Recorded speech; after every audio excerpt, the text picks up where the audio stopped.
The last few weeks have been chaotic, and honestly, I'm still grappling with it all. When I was 12, my father abandoned me and my younger brother, Daniel, who was 7, at an airport. Not just left us somewhere simple like home.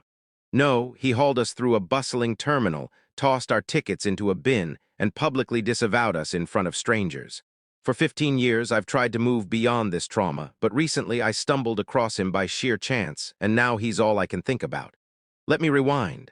Our parents split when I was 11. Mom had primary custody, but she was away for her cousin's wedding in Portland that weekend, so we were supposed to stay with Dad. He'd married a woman named Abigail just 4 months after the divorce. Suspicious timing, right?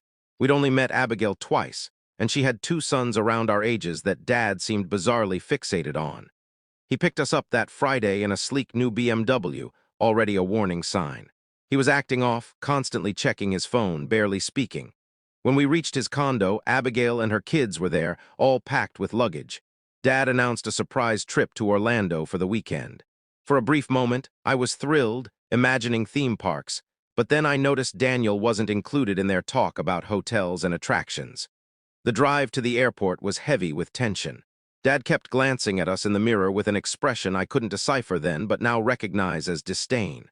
Daniel was absorbed in his handheld game, unaware. We parked, went through security, Dad had our papers from Mom, and headed to the gate. Then everything unraveled. We were sitting in those stiff airport seats when Dad abruptly stood, grabbed our bags, and told us to follow. We did because he was our father. He marched us to a security officer and pushed us forward, saying, "These kids are alone. Their mother ditched them here." The officer looked puzzled and I tried to speak, but Dad cut me off. He threw our tickets into a trash can and declared, "I'm going to Orlando with my true family. These burdens can figure out their own way back." Daniel, confused, reached for Dad's hand, but Dad shoved him so hard he fell. Abigail stood there, smirking, while her sons grinned cruelly. Then she snatched Daniel's game device, saying, "My boys deserve this more than you pitiful brats," and handed it to her younger son. I was frozen, unable to react. Dad pulled out a wallet photo of the 4 of us, him, Mom, Daniel, and me from happier times. He tore it to pieces and flung them at me, saying, "I'm wiping out every trace of you too. My new sons are strong, not failures like you." Daniel started sobbing, and Dad slapped him hard, leaving a red mark. "This is why I'm done with you," he sneered. "One's a whiner, the other's useless." People were staring now, and another officer approached. Dad, seeing this, backed toward the gate. "I disown them. Check their DNA if you want. They're not my responsibility." The gate agent was on the phone, likely calling social services. Dad and his new family boarded first class, which explained why he claimed he couldn't afford child support. His final words as he vanished down the jetway were, "Tell anyone who asks, I only have 2 sons now, the worthy ones." Security took us to an office where we waited for hours. Daniel fell asleep on my shoulder, exhausted from crying. Child Protective Services eventually arrived, and we explained everything. They couldn't reach Mom, who was on a flight to Portland.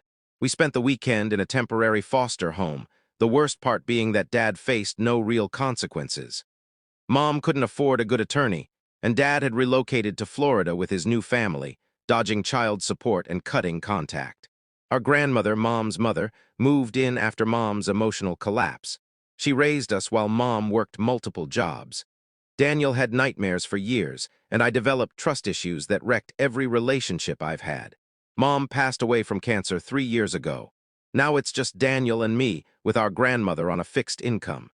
Daniel's in college studying engineering, and I've been working hard to help cover his tuition. Now for the part that's driving me crazy. Last month, I was researching a financial firm in Orlando for a work project. On their website, under the leadership team, I saw him, my father, now a senior VP, staring back with that same arrogant expression. I dug deeper, finding his public social media profiles. He's living large in a sprawling house with a pool, still with Abigail, who looks overly polished. His real sons, both graduates of elite private schools, work at his company.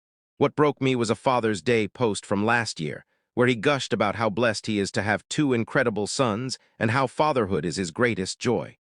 The nerve of this man. I showed Daniel, and he spiraled into a panic attack, repeating, "Why weren't we enough?" It shattered me. That night I couldn't sleep, haunted by memories of Dad's slap and his words calling us burdens. I decided he'd pay for what he did. He thinks he escaped us, but I'm about to make him remember. For 3 weeks, I've studied his life, his routines, his company, his home, his social circle. I know where he gets his $8 cappuccino, which gym he frequents, and that he golfs every Saturday with the same 3 buddies. I have a plan to hit him where it hurts, his status and his wealth. It's not illegal, but it'll sting. Daniel thinks I'm reckless and says we should move on, but he doesn't understand. This is about ensuring Dad never forgets us. I'm flying to Orlando next week. He called me useless, but he's about to learn how wrong he was. Update 1. Wow, thank you all for the overwhelming responses.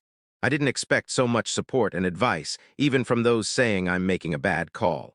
To answer some questions, yes, Daniel's still hesitant about my plan but isn't stopping me. I've been in Orlando for almost 3 weeks now. The heat is unbearable and everything's overpriced. I'm staying in a small Airbnb near Dad's office, just a base for planning. The first week I observed him. His routine is painfully predictable.